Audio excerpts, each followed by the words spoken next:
There are books in history that contain more than just knowledge. They carry an eerie, supernatural power that modern science still cannot explain. These books have been buried, hidden, and sometimes even cursed, yet they continue to fascinate and terrify us. Today we dive into the mystery behind the world's most cursed and enigmatic books. Let's begin with Top 1, Codex Gigas, the Devil's Bible. Top 1, Codex Gigas, the Devil's Bible. Codex Gigas, better known as the Devil's Bible, is one of the most mysterious and cursed books ever discovered. Weighing over 165 pounds, this massive manuscript was bound in leather and reinforced with wooden iron. It's not just the size of the book that makes it unique, but the unsettling legend surrounding it.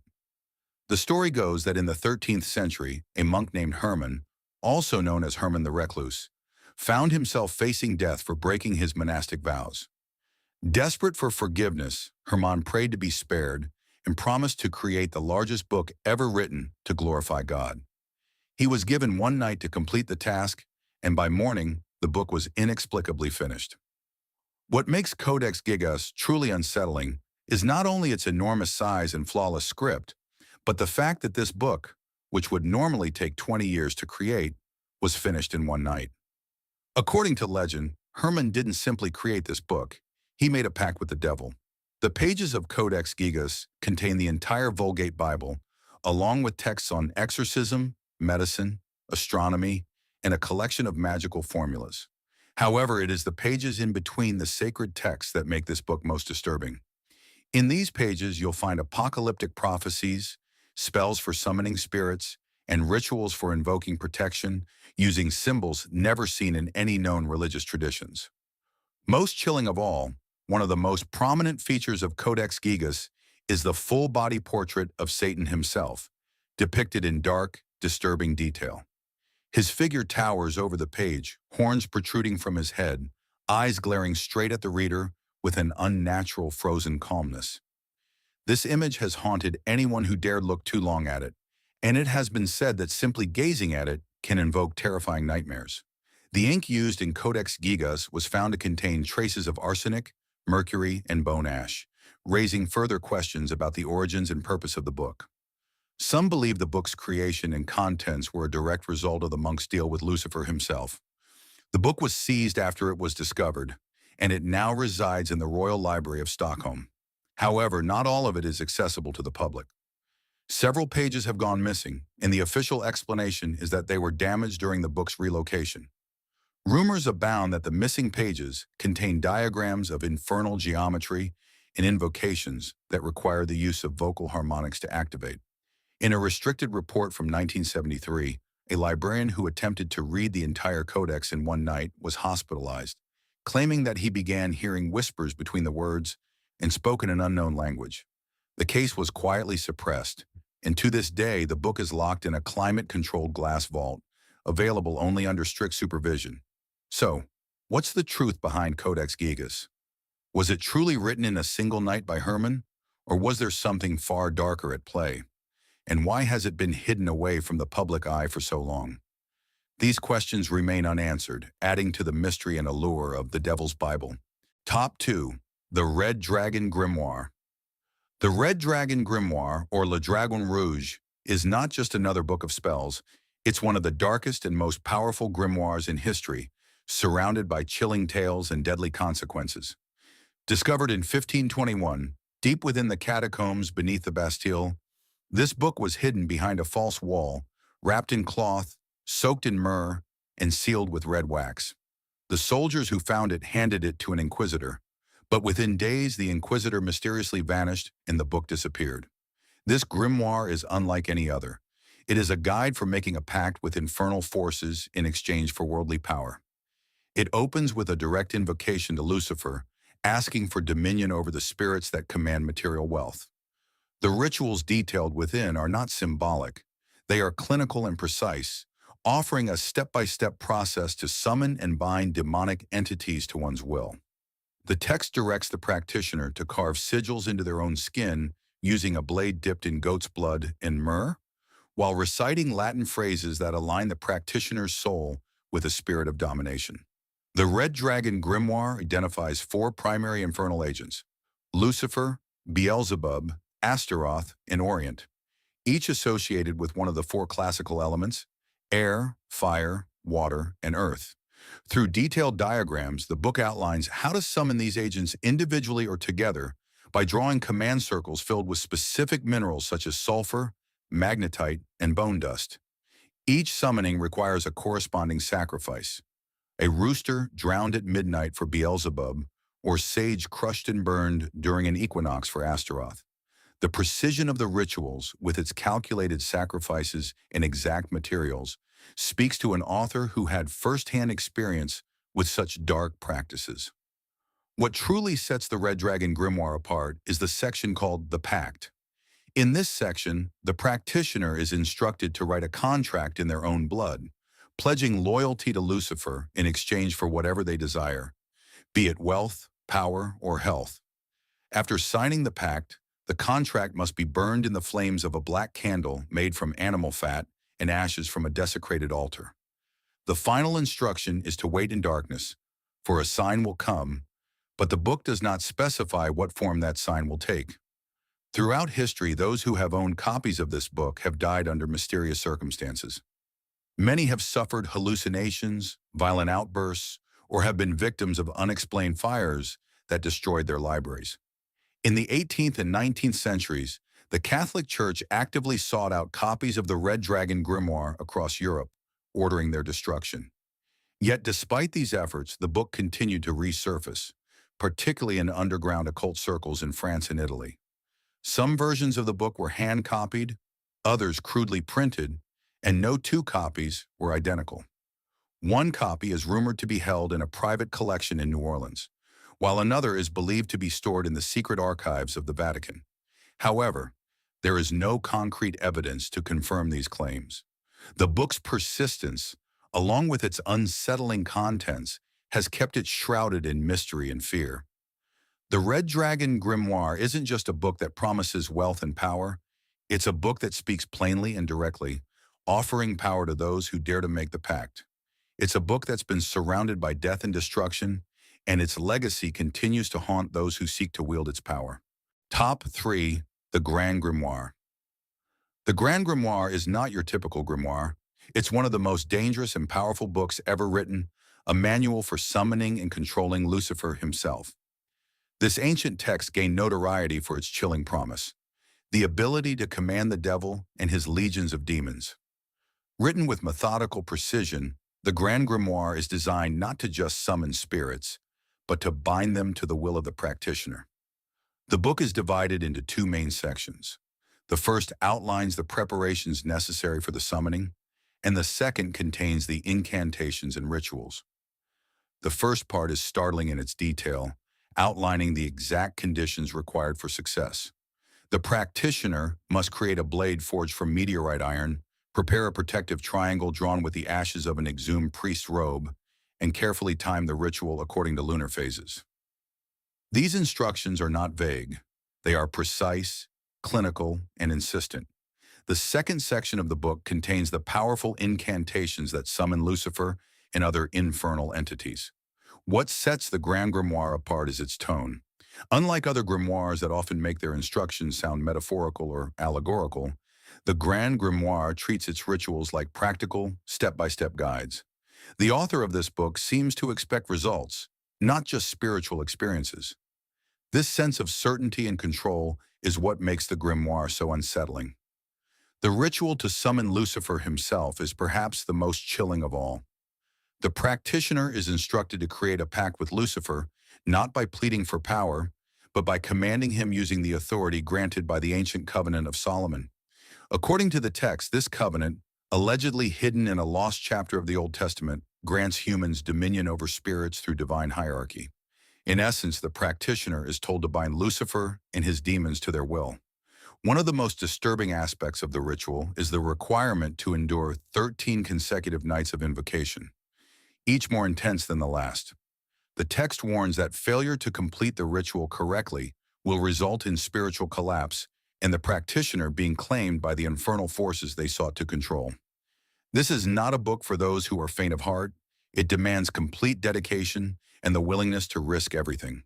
Throughout history, the Grand Grimoire has been banned and destroyed by the Catholic Church, with copies hunted down and burned. Despite these efforts, it has continued to resurface in underground occult circles. Some versions were hand-copied, others printed in secret, and no two versions are identical. The book has been linked to mysterious deaths and disappearances over the centuries, further cementing its reputation as one of the most dangerous texts ever written. In 1932, a French occultist named Jean-Michel Arnaud claimed to have successfully completed the full invocation from the Grand Grimoire. Shortly afterward, he was found dead in his apartment in Lyon, surrounded by ritual markings. Authorities reported no signs of struggle, but his eyes had turned completely black. His journals, hidden beneath the floorboards, contained pages of the grimoire, translated into a phonetic script meant to be spoken aloud, not read. The Grand Grimoire remains shrouded in mystery and fear. It is a book that promises power and control over the very forces of hell, but at a tremendous cost. The exact details of its rituals and the full extent of its power remain elusive, leaving us with the chilling question: is there truly someone who can command the devil himself? And what are the consequences for those who dare to try? Top 4. The Book of Spirits. Liber de Spirit. The Book of Spirits, or Liber de Spirit, is one of the most chilling and mysterious grimoires ever discovered. Found in 1407 in a Benedictine monastery in Normandy, this book is unlike any other occult text of its time. Written in a medieval dialect and bound in coarse animal hide, it doesn't focus on angels, demons, or elements, but rather on the 46 spirits that the Church refused to acknowledge. What makes this book truly terrifying is that it provides specific step-by-step instructions for summoning these spirits through the use of blood. The spirits described in Liber de Spirit are categorized not as angels or demons, but as les absents, a term that translates to those who are missing. This peculiar classification implies that these entities are neither fallen nor appointed, existing in a liminal space between the known realms. Each spirit is identified not only by name, but by a unique emblem, a planetary alignment, and specific physical symptoms the summoner may experience upon their arrival: nausea, bleeding from the eyes, temporary aphasia. These symptoms suggest that the spirits in the book exist in a realm so far removed from our own that simply interacting with them can distort the human body and mind. To summon these spirits, the practitioner must first identify their ancestral star under the fixed zodiac. Then on a specific lunar hour, they must draw blood, often their own, and mix it with crushed nightshade, drawing it into a spiral across a ritual circle.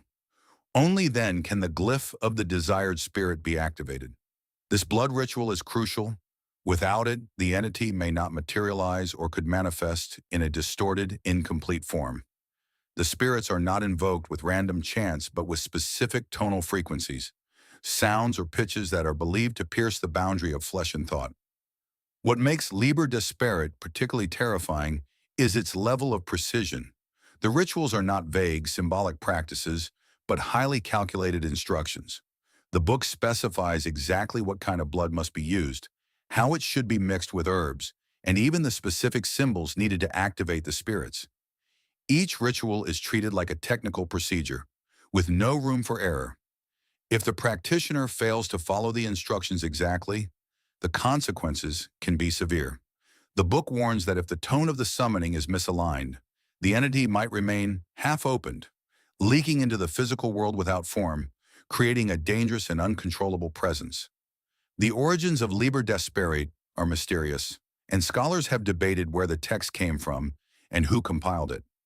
Some suggest it was a compilation of older Iberian texts seized during the Albigensian Crusade, while others argue it is a fusion of Hebrew mysticism and early Gnostic rituals. Despite its disturbing content, the book's influence on occult practitioners throughout history has been significant. Copies of the book have been discovered in various parts of Europe, each one identical in structure and content. Yet there's no evidence that any two copies were ever in direct contact. How could this book spread across regions with no known communication between them? The Catholic Church immediately declared Liber de Spirit heretical upon its discovery. Several monks who had handled the book reported seeing shadowy apparitions that mimicked human movement, but cast no light. One chronicler even noted that the ambient temperature near the book dropped to 43 to Mountainy, even during the summer. In 1482, a tribunal of Dominican inquisitors ordered every known copy to be burned, but like many cursed books, it refused to stay destroyed.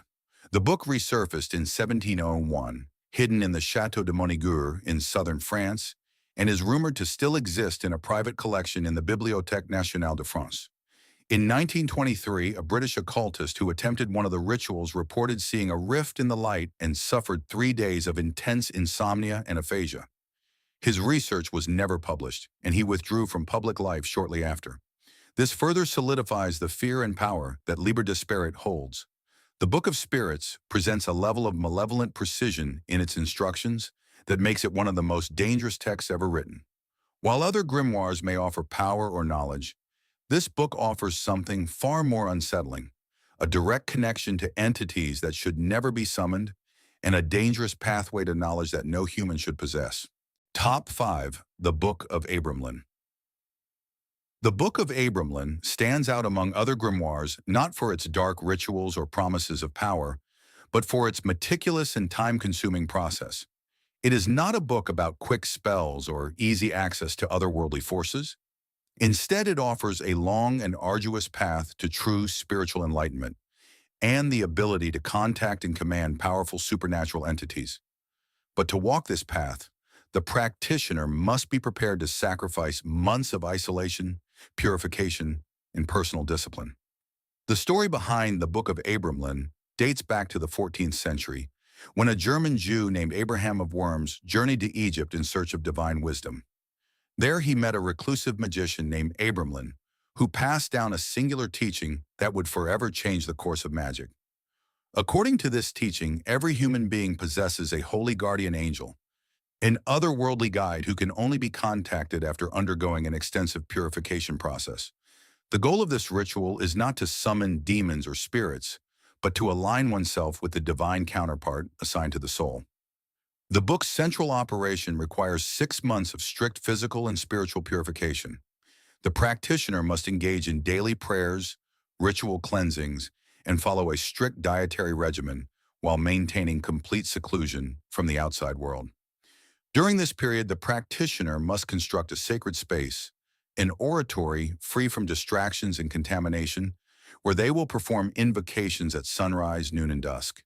This period of intense dedication is necessary for one to be worthy of receiving the angel's presence. Only after this grueling process will the holy guardian angel reveal itself, and only then can the summoning of demonic forces begin. Unlike other grimoires that focus on summoning demons for personal gain, the Book of Abramelin places a higher emphasis on spiritual alignment and discipline. Once the angel has been contacted, the practitioner can use the power of their angel to bind and control demons. But unlike the demonology seen in other texts, this process is one of dominion, not bargaining. The demons listed in the book are not creatures to be feared or worshipped. Instead, they are bound and forced to obey the practitioner's will.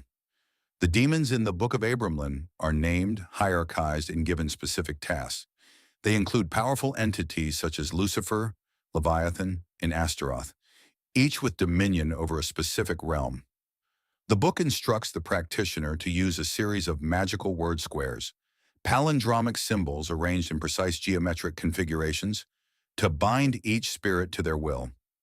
These spirits are then compelled to reveal hidden knowledge, locate treasure, or perform protective tasks. However, failure to complete the purification process is said to invite spiritual collapse, making the stakes of this operation incredibly high.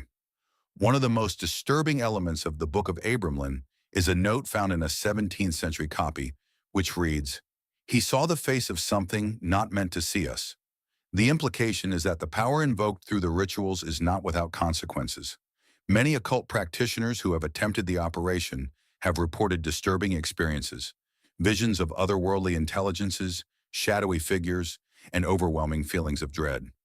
In 1900, the infamous occultist Aleister Crowley attempted to perform the ritual at his Boleskine House estate in Scotland. However, he abandoned the operation halfway through after reportedly experiencing strange disturbances and losing control of the rituals. Shortly after, he claimed to have been haunted by formless intelligences. The legacy of the Book of Abramelin continues to cast a dark shadow over the world of occultism. Despite being a grueling and dangerous process, the book has been influential in shaping modern ceremonial magic. Many occultists still study the text, seeking to understand its teachings and attempting to contact the holy guardian angel. But very few claim to have completed the full ritual, and even fewer speak of what happened afterward. The Book of Abramelin is not just a manual for summoning demons.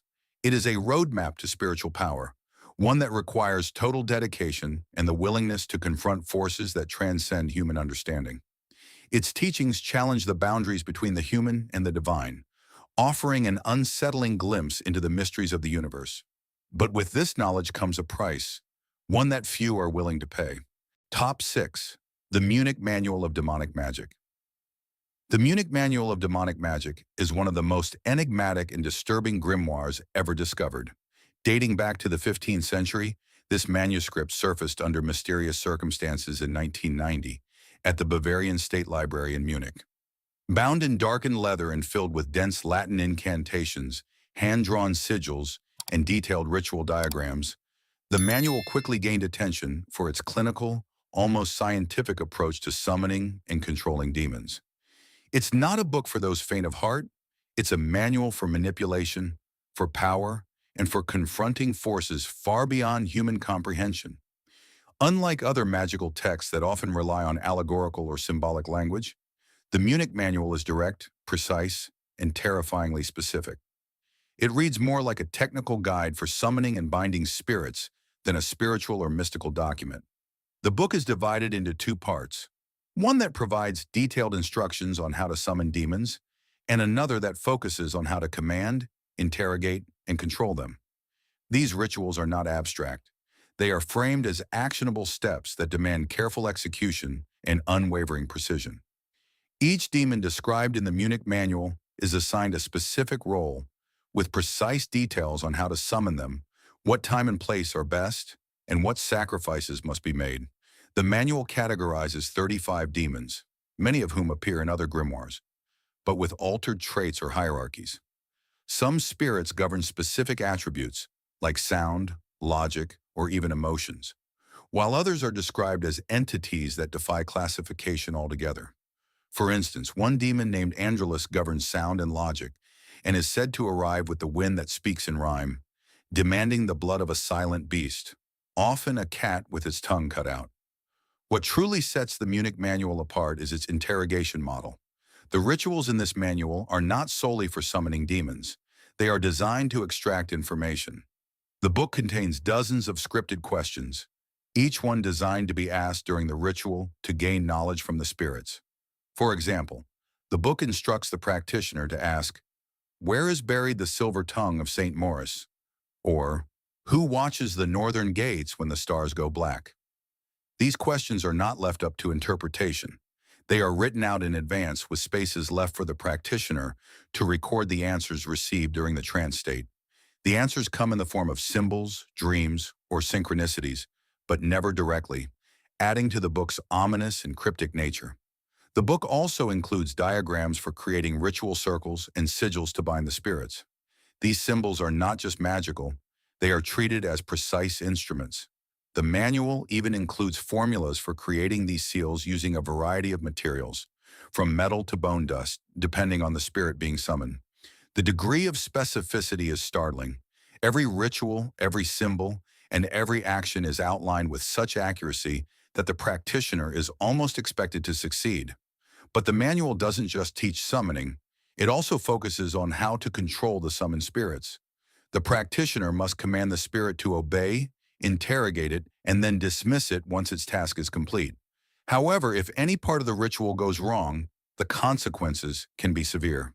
Some spirits are said to remain in the physical world in an incomplete or corrupted form, and this can lead to dangerous, uncontrollable situations.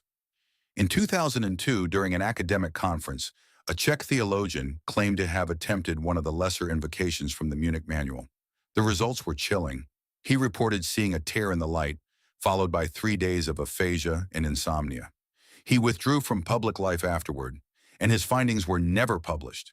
This incident added to the growing sense that the Munich Manual holds dangerous and unpredictable power.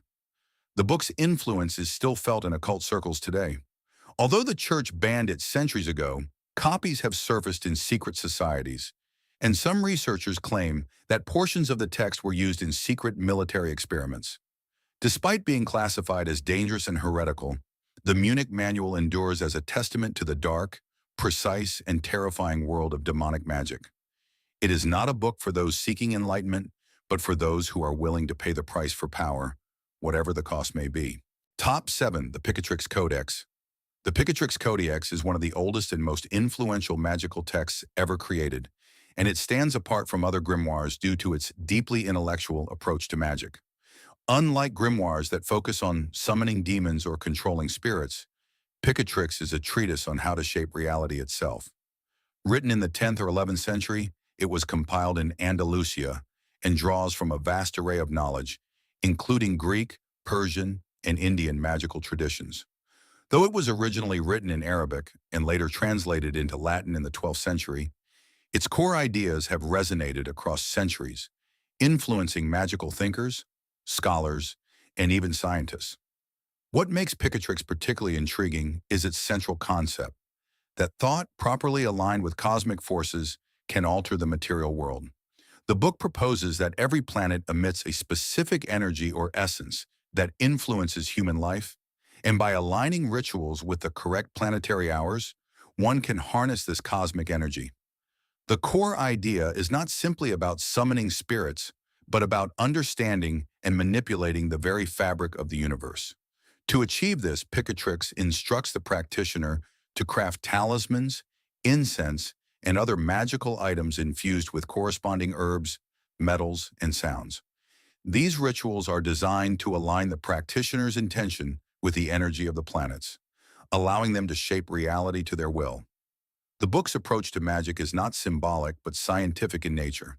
It treats rituals like engineering procedures with exact instructions on how to perform them. For example, it includes recipes for incense that can open the gate of Mars, geometric layouts for creating memory enhancement chambers, and instructions for constructing mirrors that reflect the true name of a person's fate. It's a manual for transforming space, self, and reality, as though the practitioner is a cosmic engineer. What truly sets Picatrix apart, however, is its section on idol animation. One chapter explains how to create a statue infused with consciousness by preparing a body from wax, lead, and plant resins, and exposing it to planetary influences over a period of 40 days.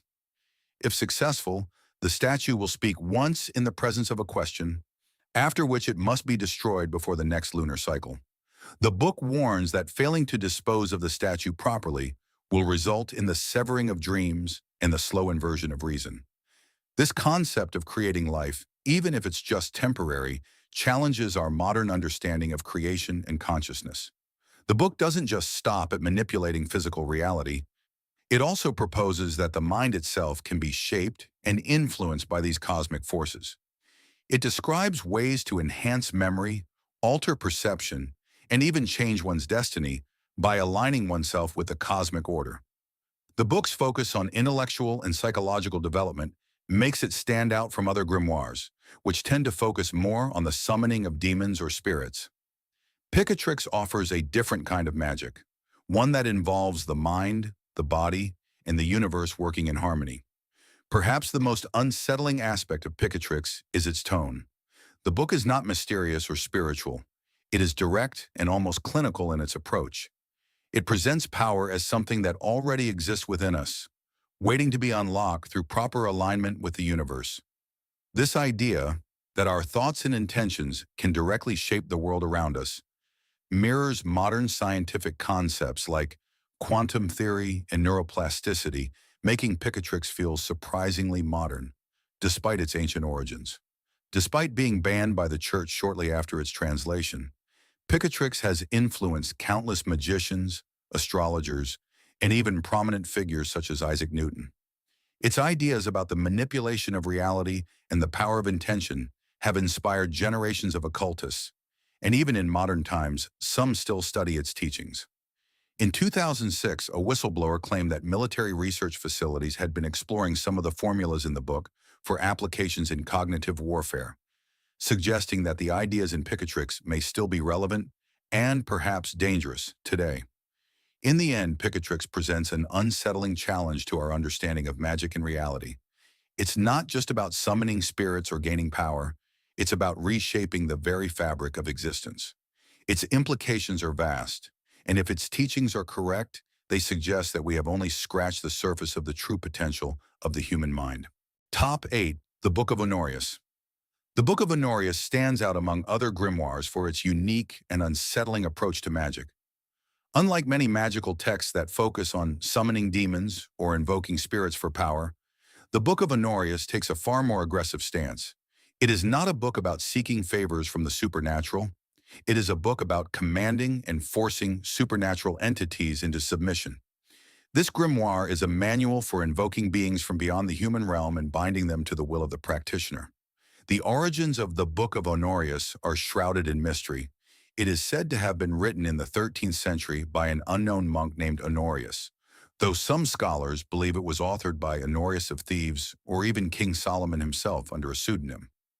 The text is structured around a series of rituals that enable the practitioner to directly contact entities that exist outside the typical dichotomy of heaven and hell. These beings are neither angels nor demons, but rather something altogether different, beings that exist in the metaphysical space between these realms.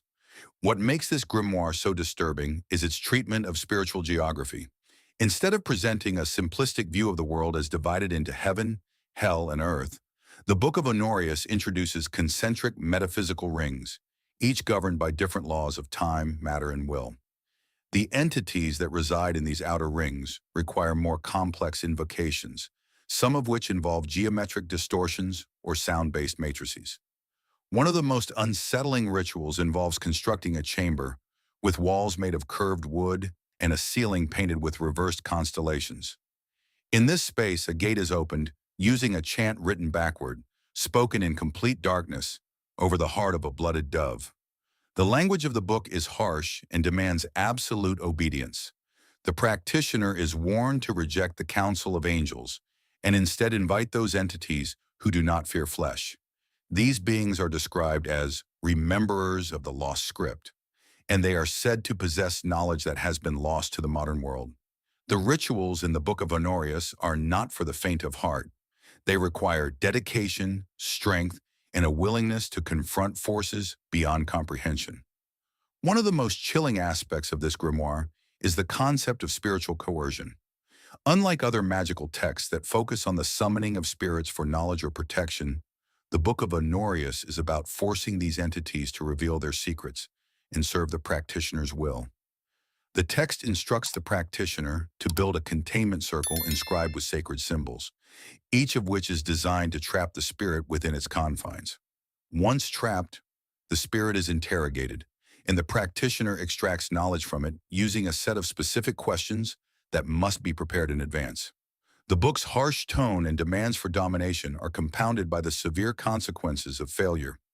If any part of the ritual goes wrong, the practitioner risks being consumed by the very forces they sought to control.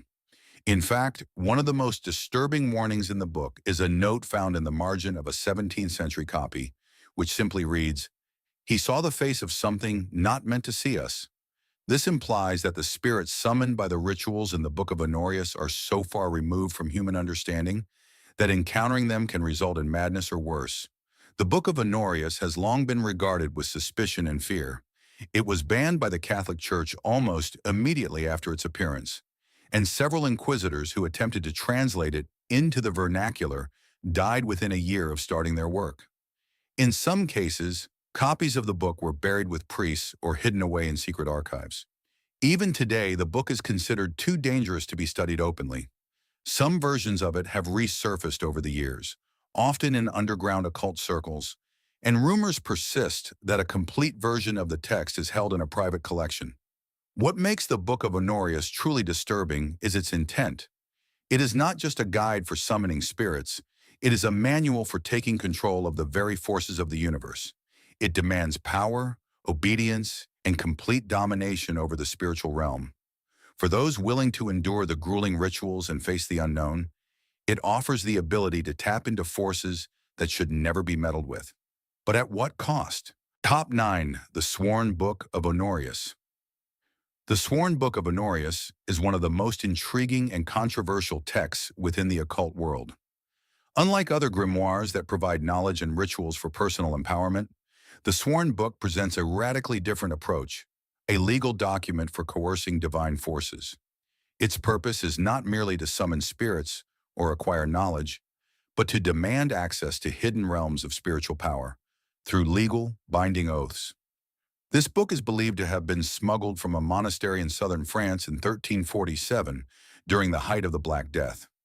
Bound in dark red vellum and sealed with a clasp shaped like a serpent devouring its tail, the Sworn Book carries an inscription that warns its reader of its dangerous contents. The monk who discovered the book was reportedly struck by mysterious howling from the chapel library the night after he opened it. By morning he was found dead, his body intact, yet his eyes were blackened and his lips sealed shut. It's said that the Sworn Book is not just a grimoire. It is a codified system of divine coercion designed to force open the heavens. The rituals contained within the Sworn Book of Honorius are unique because they present spiritual summoning not as a plea or invocation, but as a legal appeal. The practitioner is positioned not as a beggar seeking help from higher powers, but as an advocate invoking universal law to override divine silence. The practitioner swears an oath in the name of divine justice, demanding access to angelic knowledge and, more disturbingly, dominion over the spirits of the dead and the damned. The text is organized with strict structure, dividing the rituals into steps that demand precision and control. Each ceremony begins with an oath that binds the practitioner to the consequences of misusing the knowledge they gain. After swearing the oath, the practitioner proceeds to perform the ritual, often under intense pressure and with great personal sacrifice. The rituals include fasting, prayers at dawn, facing specific stars, and drawing concentric circles filled with names written in Hebrew, Greek, and sometimes unknown alphabets. The complex geometry of these circles is designed to create a spiritual gateway through which the practitioner can access the forbidden knowledge. Perhaps the most infamous ritual in the Sworn Book is the Oreo Illuminandi, which is said to induce visions of celestial architecture and reveal the names of vibrational phrases that unlock perception of higher dimensions. This ritual requires the practitioner to prepare a candle infused with resins found only in the Levant and to chant certain phrases in reverse order. The result of performing this ritual is said to be a profound shift in consciousness, one that reveals hidden truths about the universe and the practitioner's place within it. What makes the Sworn Book of Honorius particularly unsettling is not just the rituals themselves, but the physical and mental toll they take on the practitioner. The book warns that failure to complete the rituals correctly will result in spiritual collapse, and that the practitioner will be left exposed to the forces they sought to command. Several practitioners throughout history who attempted these rituals reportedly suffered extreme psychological distress, including visions, hallucinations, and even death. In 1923, a prominent British occultist, Arthur Waite, claimed to have tried one of the rituals, but he mysteriously died shortly after from a sudden cardiac arrest. His notes were never recovered. The Sworn Book of Honorius has remained a subject of fascination and fear among occultists for centuries. Although it was banned by the Catholic Church in the 14th century, copies of it have resurfaced throughout history, often in underground occult circles. The book's focus on using spiritual law to coerce divine beings sets it apart from other grimoires. It isn't about seeking enlightenment or wisdom. It's about domination, control, and mastery over forces far beyond human understanding. Today, the Sworn Book remains highly controversial. A partial edition exists in the British Library, but key chapters have been redacted or replaced with blank pages. In the 1960s, there were whispers that the book's rituals had been used in CIA remote viewing experiments under Project Stargate. Whether these rumors are true or not, the Sworn Book of Honorius still remains one of the most dangerous and mysterious books in the occult world, offering a glimpse into a reality where divine forces can be bound and forced into submission. Top 10. The Key of Solomon. The Key of Solomon is perhaps the most well-known and infamous of all grimoires. With its reputation for summoning angels and demons alike, this book is considered the ultimate guide to controlling spiritual forces, written by the biblical King Solomon himself, or so the legend goes. Unlike many other grimoires that focus on invoking spirits for personal gain, the Key of Solomon is structured like a practical manual, offering precise, methodical instructions for both summoning and banishing spirits. According to tradition, King Solomon wrote this book while imprisoned by demonic forces he had once enslaved. In many versions, the Key of Solomon is said to have been dictated by Solomon during his time in the captivity. The book is divided into two main sections, one that outlines the preparations needed for the rituals, and another that contains the actual incantations, symbols, and instructions for summoning and commanding spirits. What makes the Key of Solomon unique is its structure. Each ritual is a calculated operation requiring specific times, locations, and materials, down to the exact herbs, metals, and objects needed. The first part of the book is dedicated to purification rituals. The practitioner must abstain from meat, isolate themselves from society, and engage in a full lunar cycle of prayer. Only after completing this purification process can the practitioner begin to draw the ritual circles required for summoning. These are no ordinary circles. Each one must contain specific angel names, planetary symbols, and lines of ancient script, all inscribed with a virgin silver blade. The material for the circle must be virgin parchment, specifically the skin of a goat born under Jupiter's hour, sacrificed without shedding blood. These instructions are not metaphorical, they are mandatory. The rituals will fail if even one detail is overlooked. Once the circle is properly drawn, the practitioner can begin summoning spirits. The Key of Solomon provides detailed descriptions of 72 spirits, both celestial and infernal, each associated with a specific function. Some spirits are meant to uncover secrets, while others can manipulate dreams, locate hidden treasure, or even distort memory. Each spirit has a specific seal, incantation, and binding method. Solomon is said to have captured 72 demons in a brass vessel, forcing them to serve him by invoking the name of names, a mystical utterance known only to the purest of heart. The spirits must obey, and through this control, the practitioner can bend the spiritual realm to their will. The degree of precision in the Key of Solomon is what sets it apart from other magical texts. Every step is carefully outlined, from the time of day to the planetary hour to the wind direction and even the humidity levels. If any of these elements are misaligned, the spirit may appear corrupted or may refuse to leave once summoned. The book even provides protective tools, including pentacles drawn from divine geometry and rings engraved with Hebrew words of power. In some rituals, the practitioner is warned never to look directly at the summoned spirit until the circle is sealed. One section describes a special mirror used to verify whether the spirit is obeying or deceiving. However, the mirror must be buried after 3 uses because the reflection may remain, trapping the spirit's influence in the physical world. What truly distinguishes the Key of Solomon from other grimoires is its tone. Unlike most texts that promise power, protection, or transformation, the Key of Solomon offers no such guarantees. There is no promise of salvation or protection from the forces of evil. Only the precise steps needed to control and command those forces. The rituals demand mastery, not just of magic, but of control. The book presents the spiritual realm as a system that can be manipulated, not something to be feared or revered. Over the centuries, the Key of Solomon has influenced countless magicians, occultists, and even scientists.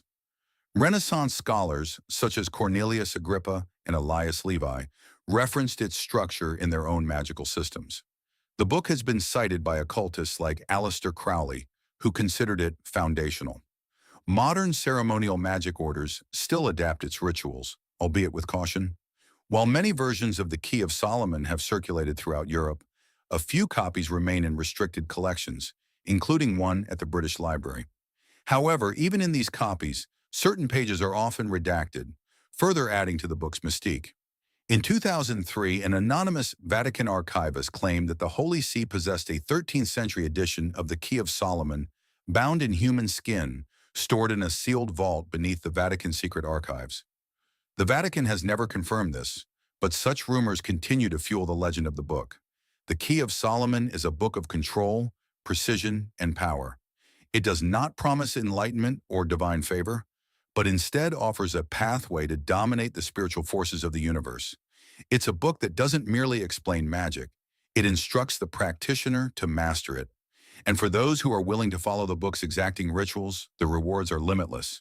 But the cost of failure is just as great. These ancient and mysterious books, from Codex Gigas to the Key of Solomon, are more than just relics of the past.